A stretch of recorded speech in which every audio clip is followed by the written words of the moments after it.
Good morning everyone. আমি এখন আছি হচ্ছে বাড়িতে মানে আমি ঝাড়গ্রামের বিনপুরের বাড়িতে এসেছি বিকজ অফ আমাদের এখানে দুর্গাপুজো হয়। দুর্গাপুজো মানে এখন যেটা বাসন্তী পুজো হয়, তো সেইটার জন্যই আমি এসেছি। আর এখন বাড়ি থেকে যা রোদ, একটু বেরোলাম, মণ্ডপে পরে যাব। আপাতত যাই চুলটা কেটে আসি। একদম হাইওয়ের রাস্তা দিয়ে গরমের মধ্যে হেঁটে যাচ্ছি, তো জানি না আওয়াজ কতটা, আমার ভয়েস কতটা আসছে। মাইক তো ইউজ করছি না। এই পুজোটা নিয়ে ছোটোবেলায় একটা বিরাট এক্সাইটমেন্ট থাকতো। ছোটোবেলায় ওখানে বাড়ি ছিল, আমরা এখানে 2019-এ শিফট হয়েছি। আগে যখন ওখানে বাড়ি ছিল তখন মণ্ডপ বাড়ি এভাবেই চালাতাম কনস্ট্যান্ট। তারপর এখানে চলে আসার পর ছুটি কম পেতাম, তা পুজোটা অনেকটা ম্লান হয়ে গিয়েছিল। এখন আজকে সপ্তমী, তো যাই হোক, সবাইকে জানাই শুভ সপ্তমী। বাড়ি গিয়ে তারপর মণ্ডপে অবশ্যই দেখাবো প্রতিমা। তার আগে চুলটার অবস্থা যাতা হয়ে আছে, চুলটা কেটে নিই। তো এখানে আমার চুল কাটা কমপ্লিট হয়ে গেছে। এবার পুরো মাথাটা পুরো ভারী হয়েছিল, এখন অনেকটাই হালকা লাগছে। আর এখন যা রোদ্দুরের পরিস্থিতি, এখন আর যাব না। বিকেলে একবারে যাব গ্রামের বাড়িতে, একবারে স্নান করে নিই। যদি যেতে ইচ্ছে করে তখন যাব, নাহলে এখন আর যাব না। বাইরে রোদ্দুরের অবস্থাটা শুধু দেখো, পুরো চড়া রোদ্দুর। এটা ঝাড়গ্রাম দুর্গাপুর হাইওয়ে, পুরো চড়া রোদ্দুর ভরে আছে। এটাই হচ্ছে আমাদের গ্রামের এন্ট্রি গেট। দুপুরে পুরো এক ঘুম দিয়ে সন্ধ্যাবেলায় এলাম, আর মিউজিক বাজছিল বলে আমাকে ভয়েস ওভার দিতে হচ্ছে। এই হচ্ছে আমাদের মণ্ডপ। আর সব থেকে বড় কথা হচ্ছে, এটা মণ্ডপ নয়, এটা আমাদের মন্দির। এখানে কোনো মানে কাপড় বা বাঁশ দিয়ে কোনো সাইডে হয়তো ডিজাইন করা আছে, বাট এটা মন্দির একটা, আমাদের বাসন্তী মন্দিরে পুজো হয়। আর এই ঠাকুর কিন্তু বিসর্জন হয়ে যায়।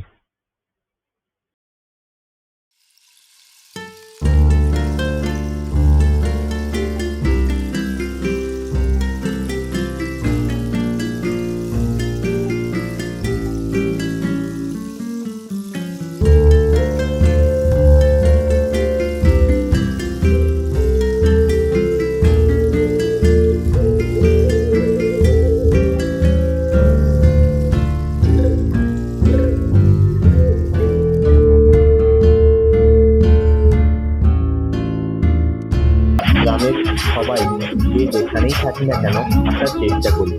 খুব একান্তই এমার্জেন্সি না থাকলে তখন আমরা আসতে পারি না। তো আমরা এই 4টে দিন এখানে অবশ্যই আসার চেষ্টা করি, আর বেশ ভালো রকম মজা করি। মানে এই 4টে দিন আমরা চুটিয়ে মজা করি পুরো। তারপর আবার যে যাচ্ছে তার কাজে।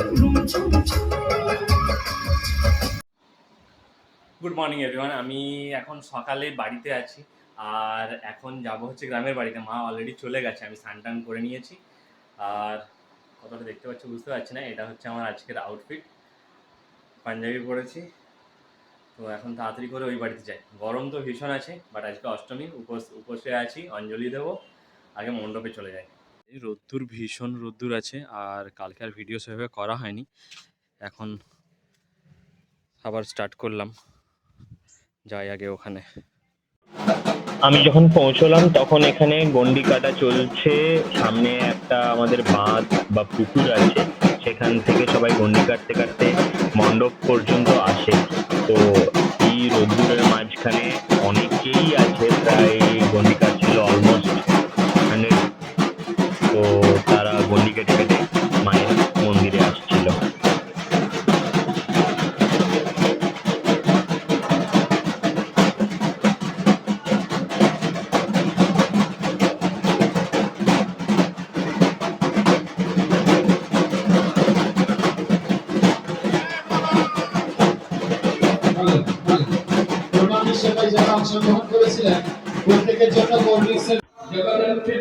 আর এখানে চলছে পুজো, এরপরে অঞ্জলি হবে। পুজো শেষ হলেই আমিও সকাল থেকে পুরো উপোস করে আছি, অঞ্জলি দেব, তারপর খাবার খাবো। আমি শুধু অঞ্জলি দিন, অষ্টমী দিনটাই অঞ্জলি দিই আর উপোসে থাকি।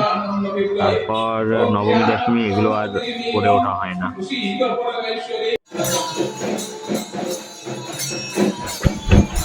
এখন চলছে মায়ের আরতি পর্ব। আর যখন অঞ্জলি চলছিল তখন অ্যাকচুয়ালি আমি দেখাতে পারিনি ঠিক করে, তার কারণ ভিডিও করে দেওয়ার মতো এখানে ছিল না। আমাদের সঙ্গে যারা ছিল তারা সবাই অঞ্জলি দিচ্ছিল। অঞ্জলি যদিও 3টে বা 4টে পার্টে পার্টে হয়েছে, একবারে এতজনের অঞ্জলি দেওয়া তো সম্ভব না, তো সেটা পার্টে পার্টে হয়েছে। আজকে ভিড়, অষ্টমী পুজো, অষ্টমীতে ভিড় যথেষ্ট পরিমাণে বেশি হয়েছিল। আমাদের যদিও মন্দিরের জায়গা অনেকটা বড়, তাও মনে হচ্ছিল শর্ট পড়ে যায়, প্রত্যেক বছরই সেটা মনে হয়।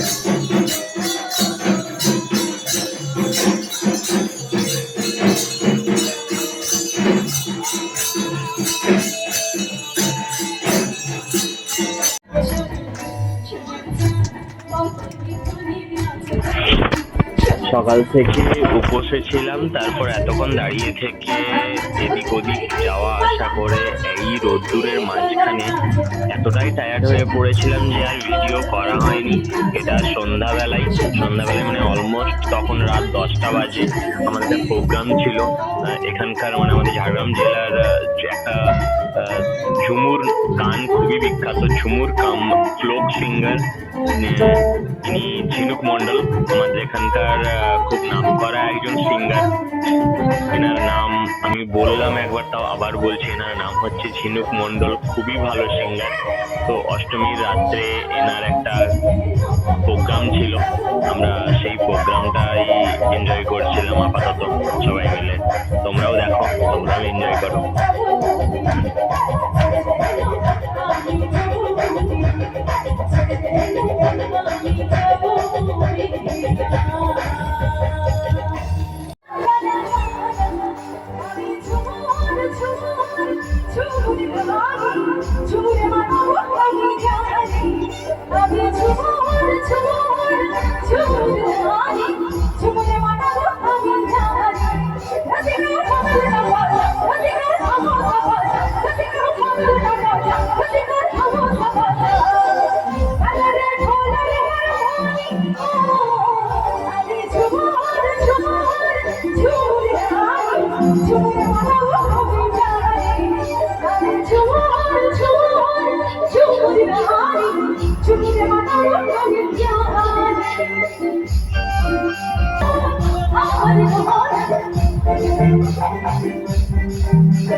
আজকে বাড়ি ফিরেছি, অনেকটাই রাত হয়ে গেছে, রাত 1:30 মতো হয়ে গেছে। তো আহ, আজকে আর ভিডিও একদমই বাড়াচ্ছি না। জানি পুজোর অনেক কিছুই অনেক কম করে দেখতে পাচ্ছি, অ্যাকচুয়ালি এত ভিড় আছে পুজোর ওখানে যে ঠিকঠাক করে ভিডিও করতে পারছি না। আর আজকে অষ্টমী শেষ হয়েছে, কালকে নবমী। তো কালকেটা চেষ্টা করব কুমারী পুজোটা ব্লগে দেখানোর জন্য। আর কালকেও একটা প্রোগ্রাম আছে। আজকে যেমন একটা ফ্লোক ঝুমুর, আমাদের এখানকার ঝাড়গ্রামের লোকগীতি ঝুমুর। তো ঝুমুর অ্যান্ড ফ্লোকের ওপর বেস করে একটা প্রোগ্রাম ছিল ঝিনুক মণ্ডলের। ঝিনুক মণ্ডল হচ্ছে আমাদের এখানকার একজন টপ ফ্লোক সিঙ্গার। তো ওনাকে দিয়ে একটা প্রোগ্রাম ছিল। কালকে আছে একটা নাচের প্রোগ্রাম আছে, তারপর বিকেল 5টার সময় আছে কুমারী পুজো, সকালে আছে নবমী পুজো। তো আজকে অষ্টমীটা এইভাবেই শেষ হলো। প্রচুর ভালোভাবে মজা করছি। অ্যাকচুয়ালি গ্রামের পুজোগুলোর মধ্যে ওই পুজো ভাইবসটা আছে, থিম আলাদা টাইপসের কিছু, এই জিনিসটা ভেজাল জিনিসটা একদমই নেই। তো আমরা গ্রামের পুজোটাকে সবাই খুব ভালোভাবে এনজয় করি। সো প্লিজ তোমরাও আশা করছি ব্যাপারটাকে নতুনভাবে দেখছো অনেকেই, অনেকে হয়তো বাসন্তী পুজোর ব্যাপারটা জানো, এটা দুর্গারই একটা রূপ। এটা অরিজিনাল দুর্গাপুজোর সময়। আর নর্মালি আশ্বিন মাসে মানে সেপ্টেম্বর অক্টোবরে যে দুর্গাপুজোটা হয় সেটা হচ্ছে অকাল বোধন। তো এটাই হচ্ছে আমাদের দুর্গাপুজো, এটাই হচ্ছে আমাদের গ্রামের একমাত্র পুজো। সো যদি ব্লগটা ভালো লেগে থাকে so please do like comment share and subscribe. যদি তোমাদের কিছু সাজেশন থাকে, কিছু দেখতে ইচ্ছা করে, ডেফিনেটলি বলতে পারো, আমি চেষ্টা করবো সেগুলো দেখানোর জন্য।